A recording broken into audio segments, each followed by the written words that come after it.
Hello, I'm Philip Stoten for ScoopTalk. I'm here at Electronica in Munich, and I'm joined by three gentlemen to discuss the topic of Eastern Europe as a manufacturing destination and the trends we're seeing there. We have Peter Brent from Reed Consulting. We have Arno from the Estonian Association and Márton from Hungary. Peter, can I start with you? Just tell me what you're seeing in terms of changes going on in the kind of balance within Europe of contract manufacturing. Sure. What I did was to actually take a quick look back 10 years, if you like, and we looked at groups of EMS manufacturers. Group 1 being very global, the very large manufacturers, down to Group 4 being local manufacturers. And we looked at who had manufacturing sites in any of the Central and Eastern European countries.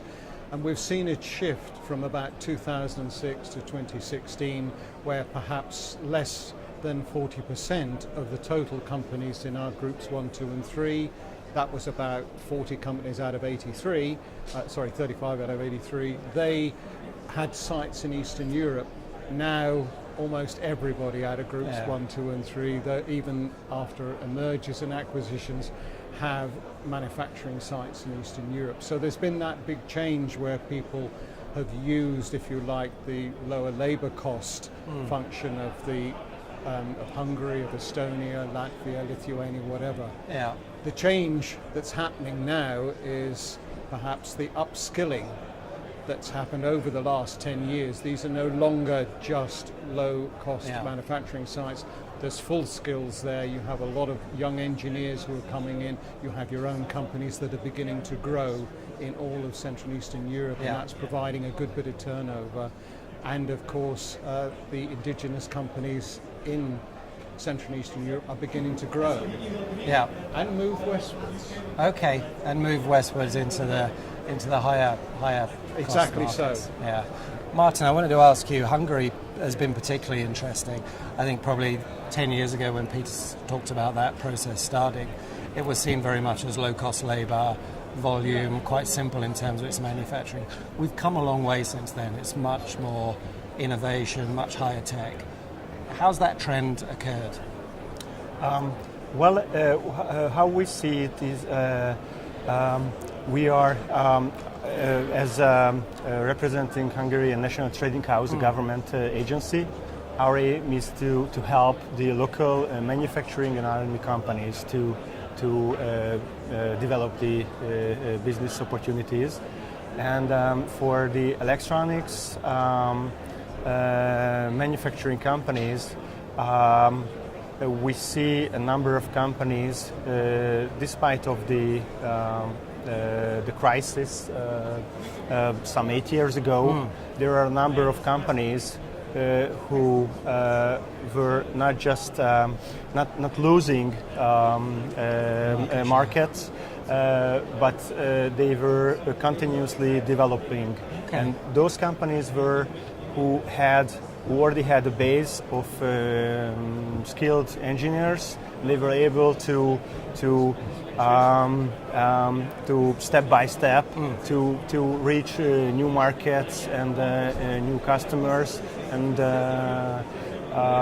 we believe that we need to strengthen those local small, medium-sized companies who either they have the own production and R&D activity, and also at the same time those who are doing the contract manufacturing part. Yeah. So the internal and the external. And from your point of view, Arno, Estonia is not a region that I immediately associate with volume manufacturing. You have a number of companies over there. Software, hardware, innovative, small, medium-sized companies. Tell me a bit about what's going on in Estonia right now. Well, I would say 10 years ago, in late 90s and early up to middle 2000s, Estonia was, along Hungary, one of the places to make cell phones. Okay. Because we had Elcotech factories in both of these locations, and we're making tens of millions of cell phones back in these days. Today it's no longer the case. It's moved to Asia mostly.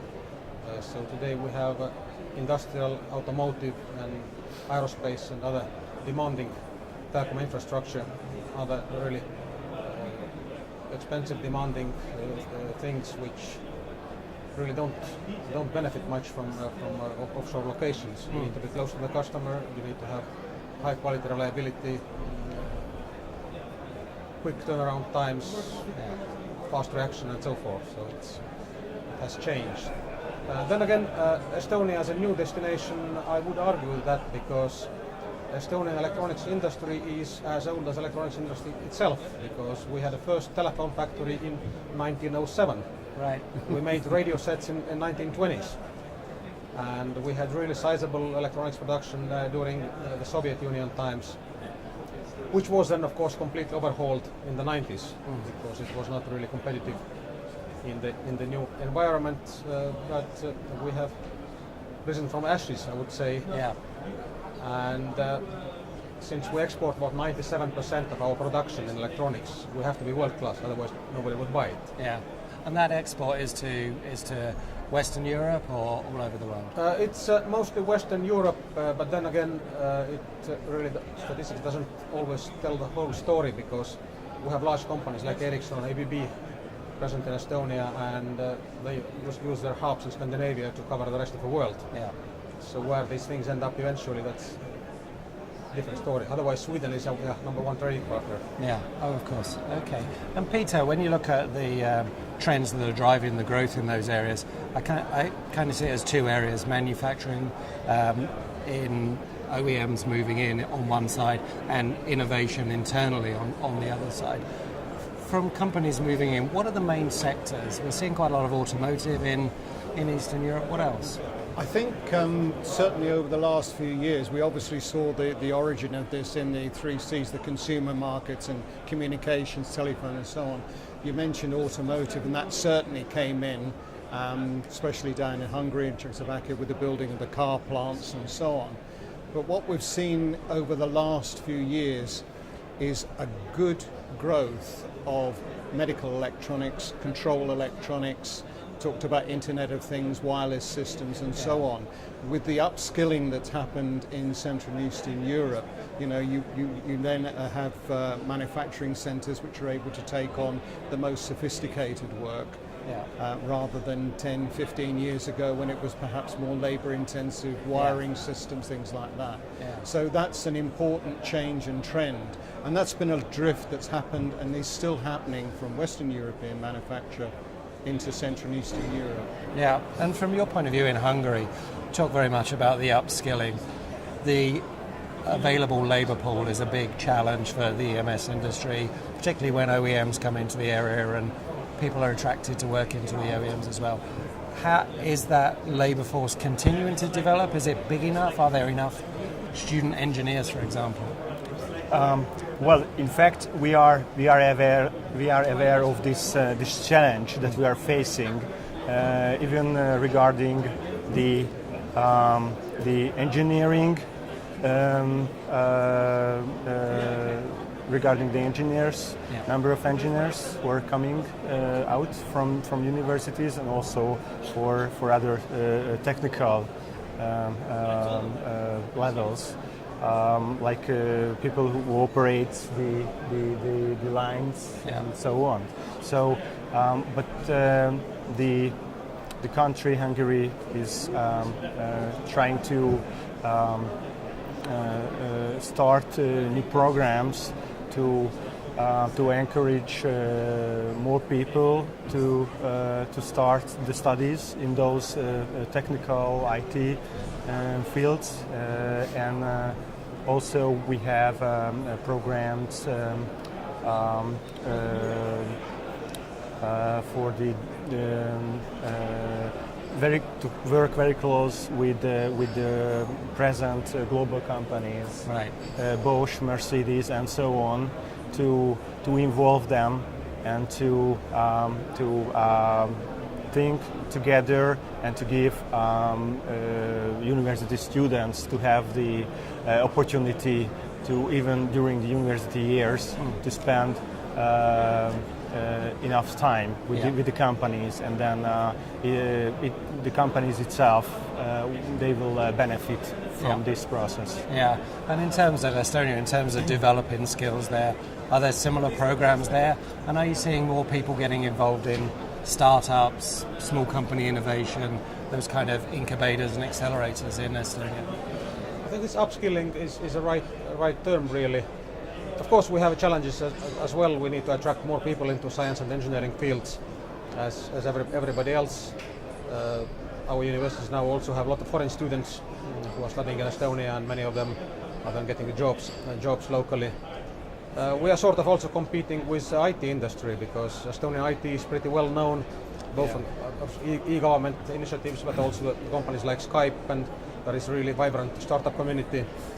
So many young people only see IT as a part of engineering, so we need to show them more that electronics is also there. Hardware will never disappear. There is no IT without hardware. Yeah. And somebody has to build it, and there is plenty of challenges and opportunities in the hardware business as well. And what we are really actively doing now is really combining this state-of-art manufacturing with our IT skills. So the Internet of Things is really a great opportunity. Because it doesn't work without IT. We need to do something with the data, security issues, all these are very important. And the factory network, we have all these EMS companies, big and small, they form excellent base. So you have new idea for new product, you don't need to start building factory, you can use one of these companies already present. Yeah, okay, so using the outsource model to Absolutely, do that yes. and to develop through that innovation. Peter, where do you see this? I mean, you've seen what's happened in the last 10 years. Where do you see this trend continuing? You see some of these companies developing into the West? I think so, because I think just from one example was Electronica in Poland, which has taken worked with Ascom and have a factory now in Sweden. So you can actually see some of these skills, I think, Videoton perhaps coming from Hungary and developing perhaps I wouldn't say plants, but let's say design, engineering, NPI places in Germany, for example, in Netherlands, in the UK. So I think that that's going to build, and we would also see continuing production moving from the West into the CE, as I said, on medical electronics control. There's maybe also another opportunity, which is that companies, for example, typically in the UK, who may no longer, after Brexit, have access to the EU or limited access to the EU, being able to work in cooperation or partnership with companies in CEE and to actually give them a foothold still in the EU, but also not only with the lower labour costs, but also take advantage of the skills that are there. So I think, you know, a little bit of movement west by indigenous companies, but also perhaps the opportunity for cooperation. Yeah, those strengthening partnerships, which have always worked very well between places like the UK and Eastern Europe. How ambitious is Estonia going forward in terms of its electronics industry? Well, we have to look at the whole world, because we are a really small country with 1.3 million people, so the local market is tiny. And if you start a company only serving local market in the electronics field, well, that's no go. No chance. You have to really think global from day one, and I'm really glad to see that the young guys who start the new companies, they're not scared anymore. I mean, for them the world is their oyster, and they go all the way. Yeah, and Estonia is one of the best connected countries in the world in terms of internet access and IoT and use of the internet by government and various different other bodies. So. Indeed so, and IoT is also an excellent opportunity for small companies, because this thing on IoT, it can be a very small thing. A small company can develop and handle, and then they can grow. Yeah. And from a Hungarian point of view, what do you see the development of the industry in the future? More big brands moving in, more innovation? Well, for Hungary itself, we are the electronics has a major impact on the Hungarian economy itself. So